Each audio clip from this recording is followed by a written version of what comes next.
present new types of opportunities. So for example, there's different formats to create for.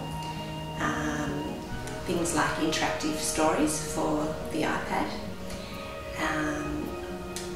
which don't really fall into your traditional documentary, but are more than a storybook as well as things like location-based services, so little snippets of information specific to a location, creating stories in that format.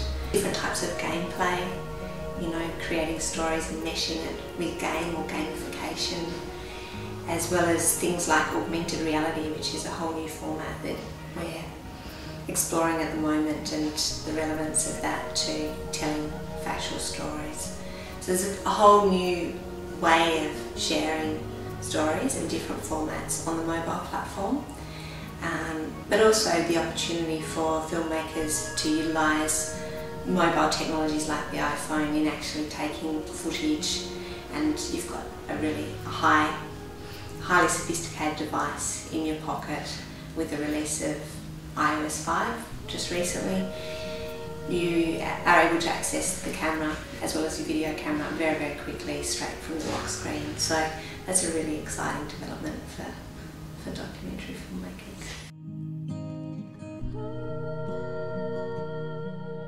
I suppose it's really good to look at other examples of what's being created, and that will give you a sense of what works for that platform, and to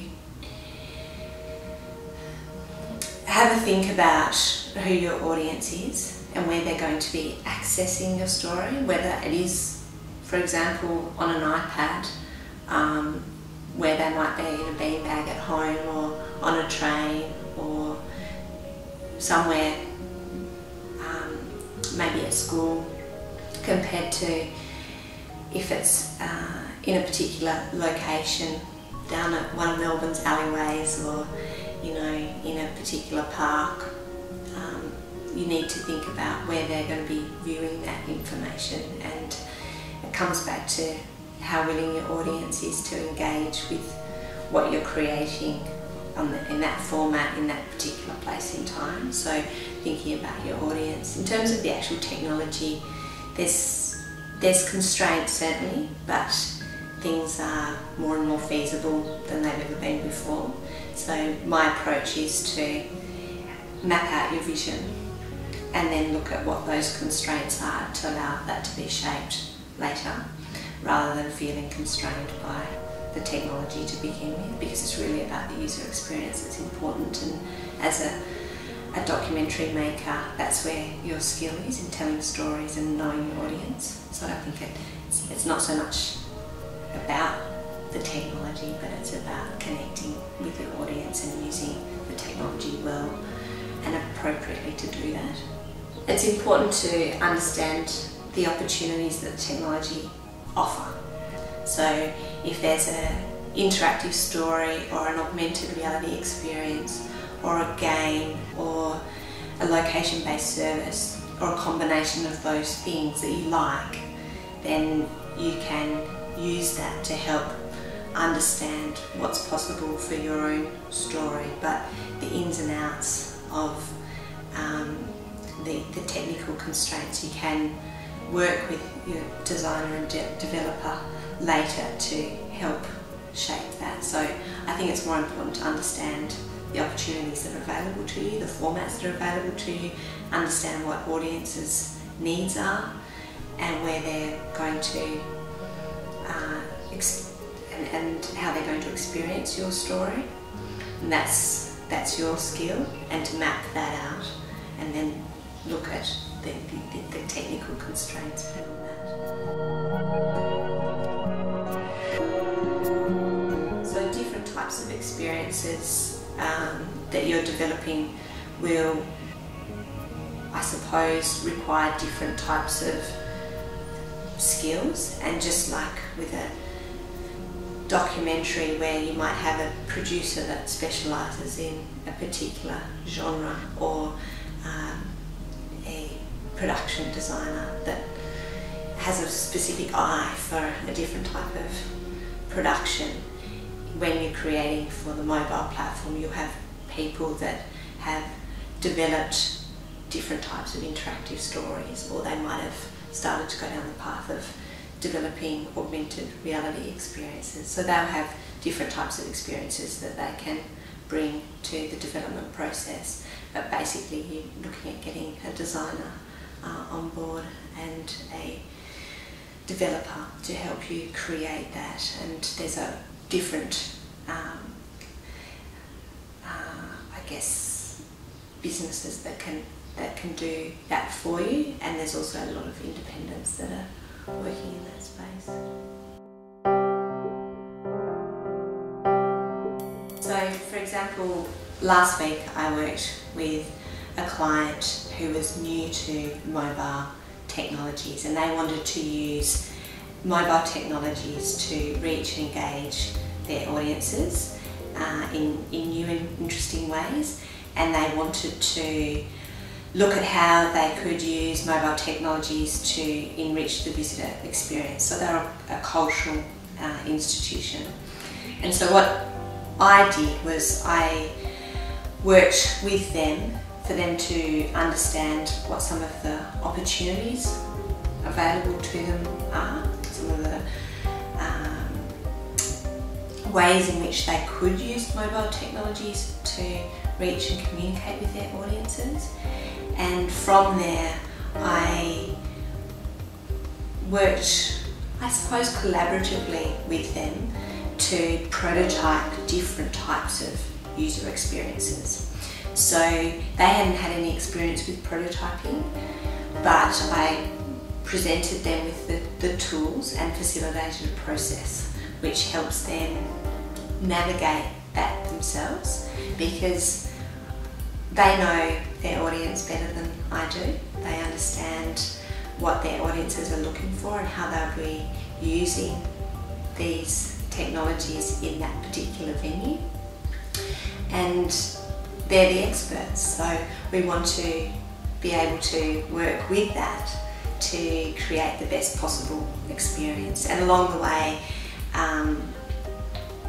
I help them to understand the different constraints that they might come across, whether it's, and some of those are technical constraints, some of them are about what might make a good user experience, what's worked in the past and what hasn't, and how that can inform the experience, and the steps involved. So they end up really owning that experience, but I guide them through the development process. It's a little bit like how long is a piece of string. It can differ depending on the style of experience you're developing, but also developing for the mobile platform, I think, offers an opportunity to actually work in a different type of way to the way that we have traditionally.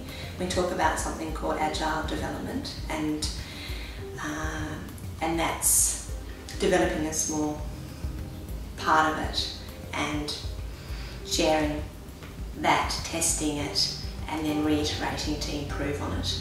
So in the past, the traditional production process would be pre-production and doing the whole planning stage, and then going into production and then into post-production, whereas those boundaries aren't so significant or so defined in developing for, say, an application, and we tend to look at how we can get to our audience much faster to test our ideas and see how they work, and then to go back and reiterate and improve upon those. And so I think because we're working in a medium that is evolving, changing so dramatically, so quickly, getting feedback from our audiences is really important, and something like the App Store allows us to do that. We might upload an app and we have user reviews telling us whether it cuts it or not, and we can improve upon that and respond to the needs of our audiences in new ways. So in some ways, when you develop an application or develop something for that platform, you know, your project is never really finished. We keep improving upon that. Inherently a different type of process compared to what we might have done for developing for film or for television. I think the value that it potentially has is that there's it can be more personalised to the audience that you're creating it for, and it can be reach audiences that in ways that haven't been possible previously. Has that broader reach.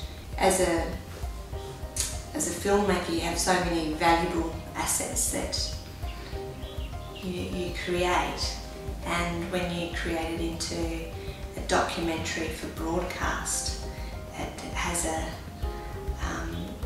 it's limited in its audience reach and how many people can view and experience that. And mobile platform presents a different opportunity for you to reach and engage different types of audiences, but to repurpose a lot of that material in addition to, you know, more traditional formats as well.